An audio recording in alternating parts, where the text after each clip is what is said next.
Nós vamos fazer mais uma leitura bíblica então, em 1 Coríntios capítulo 15.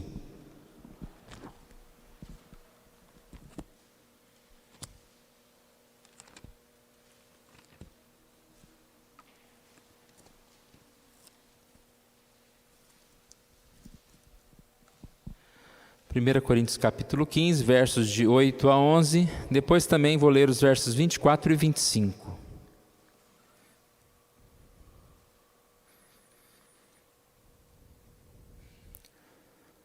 E afinal, depois de todos, foi visto também por mim, como por um nascido fora do tempo.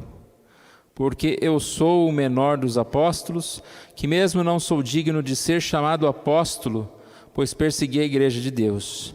Mas pela graça de Deus sou o que sou, e a sua graça que me foi concedida não se tornou vã. Antes trabalhei muito mais do que todos eles, todavia não eu, mas a graça de Deus comigo. Portanto, seja eu ou sejam eles, assim pregamos e assim crestes. Versículo 24. E então virá o fim, quando ele entregar o reino ao Deus e Pai, quando houver destruído todo principado, bem como toda potestade e poder. Porque convém que ele reine até que haja posto todos os inimigos debaixo dos pés.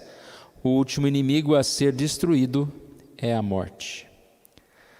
Vamos orar mais uma vez? Agradecemos, Senhor, pela Tua palavra. Agradecemos, Senhor Deus, por este dia, pelos cânticos, por todos os momentos deste culto. E que o Senhor nos fortaleça, ó Deus, para que realmente possamos mais uma vez entender a Tua mensagem, ó Deus, e assim sermos fortalecidos por ela. Obrigado, ó Deus, por essa oportunidade. Nós oramos em nome de Jesus. Amém. Nós aguardamos a segunda vinda de Cristo e a nossa esperança está baseada nos fatos centrais que a Bíblia nos traz: a morte e a ressurreição de Jesus. Eles não podem ser separados, eles só um existe porque o outro também aconteceu. Os dois estão juntos e fazem assim a nossa vida ser melhor. Como nós lemos várias vezes 1 Pedro 1, lá de 3 a 5, verso 5 diz que Deus nos regenerou para uma viva esperança, mediante a ressurreição de Jesus Cristo dentre os mortos. Repare que nós somos movidos à esperança. Nós esperamos no dia de amanhã algumas coisas acontecerem.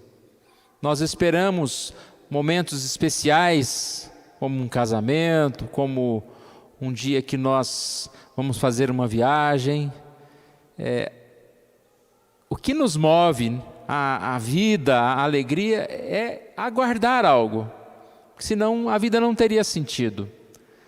Mas de todas as esperanças, a palavra de Deus chama a ressurreição de uma viva esperança, porque as coisas que passam, e nós sabemos que a única coisa que realmente vai mover a nossa vida em tudo é essa esperança da salvação, da vida eterna, de estarmos com Jesus. Vimos que a ressurreição é um fato baseado na palavra de Deus, é um fato, e aqui nós encontramos nesta passagem, como nós lemos na semana passada, vários relatos. Paulo está mostrando que ele tem um evangelho baseado num fato real, e esse fato que Jesus Cristo morreu e ressuscitou não é um fato que foi apenas acho que aconteceu, mas é um fato que muitas provas, muitas evidências existiram, para que ele realmente fosse crido. E aqui, quando nós lemos no verso 8, ele conclui essa lista de pessoas que estiveram com Jesus, que viram Jesus ressuscitar, dizendo: afinal, depois de todos, foi visto também por mim, como por um nascido fora de tempo. E que nós vamos ver hoje, irmãos. Primeiro, é esse encontro com a verdade e a formação da autoimagem. Paulo encontrou com a verdade, encontrou com Jesus. E isso mudou a vida dele. Vamos voltar um pouquinho, lembrando um pouquinho o que aconteceu com Paulo. Saulo, era um grande perseguidor da igreja. E ele se gabava da sua inteligência, da sua força. E ele até tinha autoridade, conseguiu cartas para perseguir, para prender os cristãos. E quando ele se dirigia para fazer o mal, ele cai do cavalo, literalmente, né? Caiu no chão e ouviu uma voz: Saulo, Saulo, por que me persegues? E a voz que ele ouviu era de Jesus. Jesus se identificando com a igreja. Perseguiu a igreja, perseguiu a mim. Por que me persegues? E nesse momento, Paulo tem um encontro, se converte, muda a sua vida totalmente, sua vida é transformada. E nós percebemos então que Paulo, a partir daí, reconheceu que ele estava errado. Voltando aqui para o texto de 1 Coríntios 15, ele entendeu que ele era não o grande, mas o menor. Mas ele também entendeu que mesmo sendo o menor, junto de Jesus, junto da graça, ele era o maior. Ele entendeu o poder da ressurreição, o que Cristo pode fazer na vida de alguém que conhece Jesus, que está com Jesus. Versículo 9: porque eu sou o menor dos apóstolos, que mesmo não sou digno de ser chamado apóstolo, pois sou perseguidor, pois persegui a igreja de Deus. Mas pela graça de Deus sou o que sou, e a sua graça que me foi concedida não se tornou vã. Antes trabalhei muito mais do que todos eles. Todavia não eu, mas a graça de Deus comigo. Percebe, irmãos, que Paulo fala até de uma forma difícil, né? Dá um pouquinho de nó na nossa cabeça. Sou, não sou, maior, menor. E nós entendemos aqui que Paulo ele está falando e definindo a autoimagem de um cristão. Porque nós não podemos ter aquela imagem de sermos o superior, o principal, mas ao mesmo tempo não podemos pensar em nós mesmos como aquele que não vale nada, como aquele que é pior. Mas é possível pensar ao mesmo tempo nessas duas coisas, e acredito que foi isso que Paulo fez. Paulo não diz que é o menor dos apóstolos. Paulo diz que é o menor dos apóstolos, mas ao mesmo tempo foi o que mais deu frutos. Nem sou digno de ser chamado apóstolo. Mas depois no versículo 10 ele diz: muito trabalhei, mais do que todos eles, do que todos os apóstolos. Nós pensamos em autoimagem e às vezes pensamos errado, porque é difícil pensar como Paulo. Ou nós pensamos que nós somos bons demais, ou pensamos muito bem de nós mesmos, ou nós pensamos que nós somos pequenos demais, não damos valor a nós mesmos. Às vezes a gente fica pulando de um lado para o outro, né? Hoje eu acho que eu sou mais o melhor, eu sou aquele cristão, aleluia, eu sou aquele que alcançou o Espírito, mas de um momento para o outro, não, eu não sou nada, olha como eu sou pecador, não sou nem digno de mais voltar à igreja, eu acho que eu tenho que abandonar tudo. Na verdade, nós não podemos fazer assim. Nós podemos entender como Paulo, que por mais que nós sejamos crentes, sejamos aqueles abençoados de Deus, nós ainda somos pecadores, não somos nada. Mas por ter encontrado a graça de Deus, nós somos tudo com Jesus. Ou seja, ao mesmo tempo nós podemos encontrar essas duas questões. Timothy Keller, falando sobre isso, disse: Paulo consegue manter juntas as duas avaliações, isto é, que em si mesmo é um homem com defeitos e pecador, que merece ser rejeitado. Ele diz: não sou digno de ser chamado apóstolo. Mas ao mesmo tempo, pela graça, é amado e produz frutos. Quando nós encontramos com Cristo, quando nós encontramos com essa história da cruz, que Cristo morreu e ressuscitou, quando nós olhamos para essa mensagem, nós entendemos que Cristo precisou fazer isso, porque nós éramos pecadores, porque nós estávamos perdidos. Ou seja, nós não somos grande coisa, nós somos pecadores. Mas ao mesmo tempo, esta mensagem traz para nós: com Cristo vocês também ressuscitam, vocês também têm vida. Com Cristo vocês são importantes, e vocês são importantes para ser usados na obra de Deus, que continua sendo feita por nós que somos os menores. Timothy Keller ainda disse: somente quando Paulo se achava o máximo, finalmente compreendeu que era o menor, foi que se tornou alguém grande.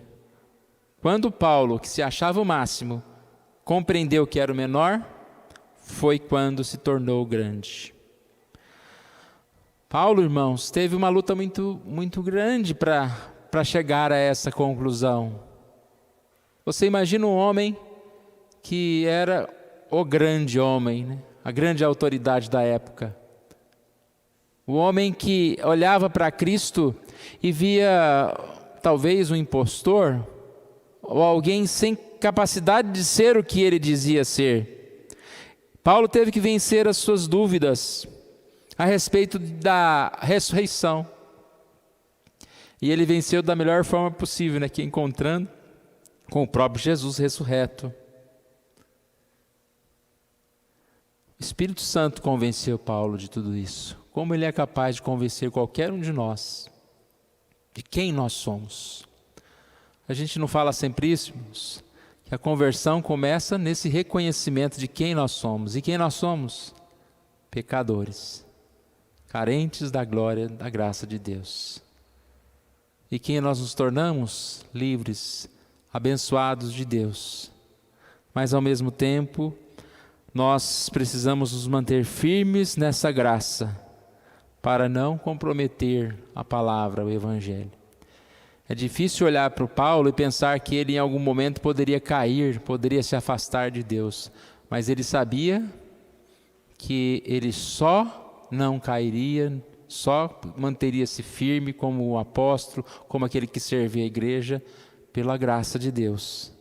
Tem uma passagem em 1 Timóteo 1,15, que Paulo diz: fiel é a palavra, digna de toda aceitação, que Jesus Cristo veio ao mundo para salvar os pecadores, dos quais eu sou o principal.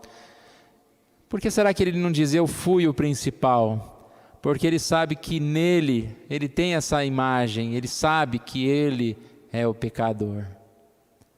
Mas ele sabe que essa graça de Cristo veio salvá-lo do pecado. Esse tópico autoimagem, nós falamos ano passado bastante sobre ele. Acredito que foi ano passado. O tempo passa tão rápido, né? Porque nós não podemos esquecer que a nossa identidade vem de fora, não de dentro. No sentido de que vem de fora, que ela é gerada através da imagem de Deus, aquilo que Deus faz no nosso coração. Quando eu digo não de dentro do nosso próprio coração, do nosso próprio pecado, nosso enganoso coração. E assim nós somos fortalecidos dia a dia. Em Efésios 3,8, Paulo ainda diz: a mim, o menor de todos os santos, me foi dada esta graça de pregar aos gentios o evangelho das insondáveis riquezas de Cristo. Algumas vezes a gente tem essa autoimagem errada, dizendo: mas pelo que eu fui, pelos meus pecados, eu nunca poderei me tornar um grande homem de Deus, um servo de Deus. Pelo contrário, né? Se Paulo pôde se tornar um grande homem de Deus, qualquer um de nós pode. Que ele diz, eu fui o pior. Às vezes a gente tem essa mesma sensação, né? Porque realmente a gente conhece mais o nosso coração, a gente não conhece o coração do outro. Mas o nosso a gente conhece e fala, olha, é ruim o negócio, né? Então eu sou o pior. Mas quando a gente olha para Cristo, Cristo fala, você está sendo salvo, você é resgatado, disse. A imagem que você precisa ter, essa imagem da graça do Senhor. Segunda passagem que nós lemos, 1 Coríntios 15, 24 a 28. Baseados em Jesus, na morte e ressurreição de Jesus. Algo importante que nos acompanha a partir daí. Tendo essa consciência da autoimagem de que, por mais que eu seja fraco, eu sou forte. E quando eu me disponho a entregar a minha vida nas mãos de Deus, reconhecendo que eu não posso, mais forte eu sou. Nós encontramos essa passagem que fala a respeito das batalhas da vida. E nós temos um último inimigo. Qual é? A morte. Será que a gente já parou para pensar isso? Inimigos são batalhas que nós enfrentamos dia a dia, no decorrer da nossa vida, dos nossos dias. Vai chegar um momento que vamos estar diante do último inimigo. Eu lembrei daqueles jogos antigos, não sei se hoje é assim também, acho que sim, que você vai passando por fases, encontra alguns inimigos, e na fase 2 tem mais inimigos. Aí quando chega lá na última fase, tem aquele inimigo gigantão, né, que você tem que dar 10 milhões de tiros nele, e parece que ele não sai do lugar, e esse é o último inimigo, e acabou. Você venceu a batalha. A comparação aqui é boa, mas quem luta conosco ou por nós é Deus. E a gente lendo aqui, 1 Coríntios 15, a partir do verso 24, nós percebemos isso. Então virá o fim, quando ele entregar o reino de Deus, o reino ao Deus e Pai, quando houver destruído todo o principado, bem como toda a potestade. Está falando de Jesus, aquele que vai lutar por nós durante a nossa vida. Versículo 25. Porque convém que ele reine até que haja posto todos os inimigos debaixo dos pés. O último inimigo a ser destruído é a morte. Todos os inimigos nós enfrentamos com Jesus. E ele vai colocando cada um debaixo dos seus pés. Ele vai vencendo cada um desses inimigos. E olha a imagem que nós precisamos ter, irmãos. Não a imagem de alguém fraco que perde batalhas, mas alguém que no decorrer da vida tem batalhas para que assim possa experimentar a vitória, experimentar a presença de Jesus. Eu disse uma vez um texto de Corrie ten Boom que ela fala a respeito de quando eu tenho uma batalha, de certa forma eu tenho que ficar feliz. Porque uma batalha não é mais uma oportunidade de derrota, é mais uma oportunidade de mostrar que eu sou vencedor, que eu vou ser vencedor. Quando as batalhas vêm sobre as nossas vidas, nós podemos sim lutar, porque nós temos certeza de que nós podemos vencer. É o exemplo de alguém que está preparado para uma corrida, ele tem o recorde mundial e de repente vem uma corrida. Ele fala que legal, mais uma medalha de ouro que eu vou poder conquistar. Mais uma vitória que eu vou poder conquistar. Então a nossa vida, ela é recheada de batalhas. Só que a gente tem alguns pontos aqui que ilustram muito bem para nós o quanto nós estamos seguros e tranquilos, baseado na Bíblia, baseado na história, na morte e ressurreição de Jesus, nas promessas da segunda vinda de Cristo. Primeiro, a morte é um grande inimigo? É aterrorizante? É aquele monstrão lá do fim? É. Mas o que a Bíblia disse? O último inimigo a ser destruído é a morte. Cristo vence a morte. Ela não tem poder. A gente sabe do final da história antes da história acontecer. Isso nos alegra. Essa informação nos faz prosseguir. Mas quando diz o último inimigo, quando você fala que eu tenho o último, é porque tem o penúltimo, antepenúltimo, ou seja, enquanto não chega o último, tem batalhas. Parece que a gente algumas vezes tem aquela ilusão de, não, agora eu já enfrentei isso, aquilo, agora estou seguro, não tem mais problema. E aí é naquela, quando eu casar, vai acabar os meus problemas. Aí quando eu separar não, né? Aí quando eu aposentar, vai ficar tudo certo. Ou quando isso, quando... Não. É no correr da história, em todas as situações que nós vivemos, nós somos assim felizes e nós devemos aproveitar e experimentar, porque isso tudo é preparo para nós. É parte da vida. A gente não vai viver depois de uma situação. Um dia eu estava aplicando isso até no trânsito, porque a gente está cada vez mais em Itapeva vivendo um trânsito, não sei de que cidade, né? O trânsito também é um momento que a gente tem para aproveitar o tempo. Até se divertir com as pessoas passando dos lados, na sua frente, com aquelas situações difíceis, com não ter onde estacionar. Sabe que é aquela ideia de viver?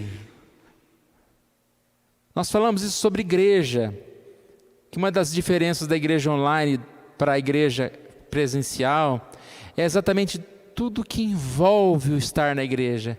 O que acontece com a igreja online? Você está lá na cama de pijama, você aperta um botão, play. Pam, entrou aqui já. E quando é a igreja presencial? Você tem que tomar banho, você tem que se arrumar, você tem que talvez vir de carro ou a pé, aguardar aqui sentado com os irmãos, vai compartilhar. Tudo isso é culto, faz parte do culto. Tudo isso faz parte dessa comunhão. E a gente pode ser usado por Deus. Você vai frequentar a igreja, de repente tem um visitante, você anota o nome desse visitante, visita o visitante. Você vem à igreja, você vê alguém que não está aqui, durante a semana você pode ligar para essa pessoa. Tanta coisa que a gente pode fazer, irmãos. No presencial, muito, muito melhor. E a vida é assim, nesse correr do estacionamento, tudo que você vai fazer faz parte daquele momento.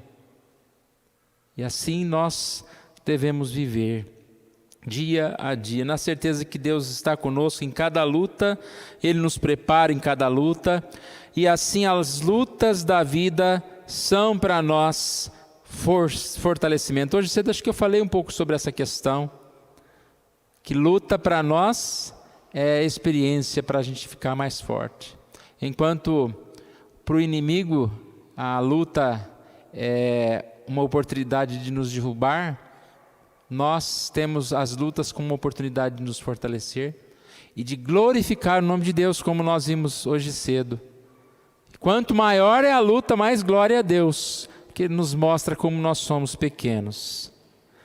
2 Coríntios capítulo 4, 14 a 18, ele fala sobre esse assunto de forma especial. Versículo 14 diz: sabendo que aquele que ressuscitou o Senhor Jesus, também nos ressuscitará com Jesus e nos apresentará convosco. Porque todas as coisas existem por amor de vós, para que a graça multiplicando se torne abundantes as ações de graça, por meio de muitos para a glória de Deus. Um texto que vai falar sobre enfrentar as dificuldades, sobre esse caminho diante dos inimigos que nós vivemos. E ele fala sobre a ressurreição de Jesus, e que nós vamos ressuscitar. E isso gera em nós ações de graças, alegria, louvor a Deus. Você saber que você é vitorioso, você se alegra, mesmo em meio às aflições. porque você não vê aquilo como um meio de derrota, mas como um caminho para chegar à vitória. Versículo 15, porque todas as coisas existem por amor de vós, para que a graça multiplicando se torne abundante ações de graça. E aqui, irmãos, ligando esses textos, porque às vezes a gente lê a Bíblia tão separadamente e não pega esse contexto. Ele vai falar no versículo 16 que nós não devemos desanimar, no versículo 17 que as tribulações são passageiras e no versículo 18 que nós não devemos atentar para elas. É o contexto da ressurreição e da nossa ressurreição e que isso nos gera ações de graças e a partir daí, versículo 16, não desanimamos. Pelo contrário, mesmo que o nosso homem exterior se corrompa, contudo o nosso homem interior se renova de dia em dia. Mesmo que as batalhas atrapalhem, nos deixem mais fracos fisicamente, ou em alguma situação, o nosso homem interior se renova. Nas batalhas, nós podemos nos fortalecer espiritualmente. Mais um consolo? Ele chama as tribulações de leves e momentâneas, porque a nossa leve e momentânea tribulação produz para nós eterno peso de glória, acima de toda comparação. Por que leve e momentânea? Não é que Paulo está diminuindo. Paulo, em determinado momento aqui, ele tem quase que um capítulo inteiro falando das dificuldades que ele passou, que ele passava. Não eram leves, eram pesadas. Mas comparada à eternidade da glória, nós passamos é nada.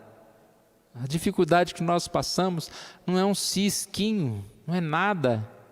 Comparado às glórias que estão por vir, as limitações que nós temos não é nada, não são nada. Até nesse mundo, né, irmãos? Até nesse mundo, às vezes a gente potencializa demais as dificuldades, os problemas, e tantos dias que nós estamos saudáveis e sem dificuldades em determinadas situações, nós não lembramos, né? Acredito que maior são as bênçãos do que as dificuldades que nós passamos. E por último aqui o versículo 18, não atentando nós nas coisas que se veem, mas nas que se não veem, porque as que se veem são temporais, as que se não veem são eternas.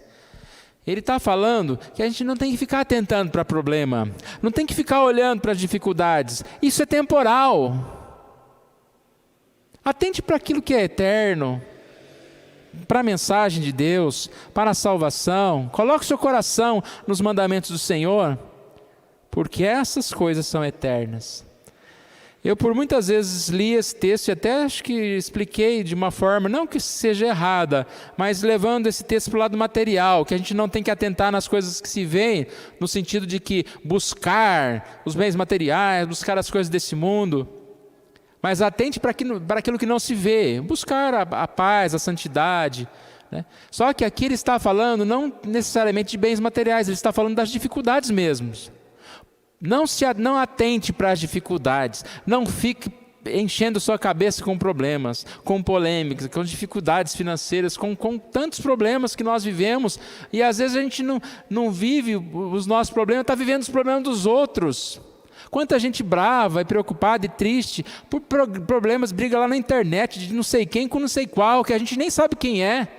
Essas pessoas nem sabem que nós existimos, e a pessoa está ali sofrendo por um problema que nem é seu. Mas mesmo os problemas que são nossos, que são reais, e que às vezes a gente acha que o nosso é mais difícil, mas não tem isso, viu, irmãos? A vida nossa é difícil, é complicada para todo mundo. Mas não atente para esses problemas. Por que tem gente que parece que é muito mais feliz e tem problemas, e tem dificuldades como a gente, ou piores do que a gente? Porque essas pessoas não atentam para as coisas que se veem. Não se prendem aos problemas, mas descansa no Senhor. Vai recostar a cabeça no lugar, vai descansar. Algumas vezes eu vou comprar salgado ali perto do hospital e eu vejo algumas pessoas deitadas no chão, com a cabeça numa pedra, em algum lugar lá, dormindo. Eu falei, gente, mas que paz é essa? provavelmente a pessoa está lá perto do hospital porque tem alguém passando mal, internado e tal. A pessoa não está nem aí, deitou na calçada e pôs a cabeça numa pedra e está dormindo, parece que dorme melhor que a gente numa cama lá, sei lá qual cama que a gente tem em casa. Por quê, irmãos? Porque descansa. A gente precisa aprender isso. Precisa aprender a conviver e a viver melhor diante das dificuldades. Que Deus assim nos abençoe e nós possamos guardar nosso coração em Deus, tendo uma autoimagem baseada na história da morte e ressurreição de Jesus, entendendo que isso mostra que somos pecadores, mas que ao mesmo tempo somos agraciados com Deus. E também tendo uma visão correta em relação aos inimigos da nossa vida, que podemos vencer cada um deles com Cristo. Ele luta por nós, Ele está conosco. Vamos colocar em pé, nós vamos orar ao nosso Deus. Pai querido, nós te louvamos por este momento, ó Pai, de estudo da Tua Palavra. Ó Deus, quando olhamos para a salvação, quando olhamos para Cristo, quando olhamos para a cruz, para a ressurreição, quanto esta história tem a nos ensinar, Deus, porque ela é a base da nossa fé, da nossa vida, da nossa esperança.